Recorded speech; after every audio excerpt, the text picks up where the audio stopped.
மக்கர் பண்ணா அடிடா டோர் வரே வந்தாலும் பார்த்துக்கலாம் எல்லாம் ஒன்னா சே பாஸ்ட் இஸ் பாஸ்ட் உன்னதெல்லாம் வேஸ்ட் உள்ள தூங்குறது பீஸ்ட் பக்கோஸ் நம்ம தோஸ் பாஸ்ட் இஸ் பாஸ்ட் உன்னதெல்லாம் வேஸ்ட் உள்ள தூங்குறது பீஸ்ட் பக்கோஸ் நம்ம தோஸ்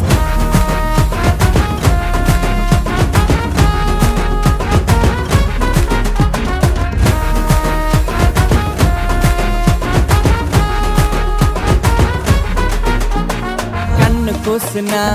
கண்ணாடி போட்டுக்கலாம் ஃப்ளைட்டு போச்சுன்னா டாட்டா டாங் காட்டிக்கலாம் டொக்கு ரோட்டுல ஸ்டண்ட்டு நம்ம ஓட்டிக்கலாம் டென்ஷன் ஆச்சுன்னா காக்கா கதை கேட்டுக்கலாம் கண்ணு கூசுனா கண்ணாடி போட்டுக்கலாம் ஃப்ளைட்டு போச்சுன்னா டாட்டா டாங் காட்டிக்கலாம் டொக்கு ரோட்டுல ஸ்டண்ட்டு நம்ம ஓட்டிக்கலாம் டென்ஷன் ஆச்சுன்னா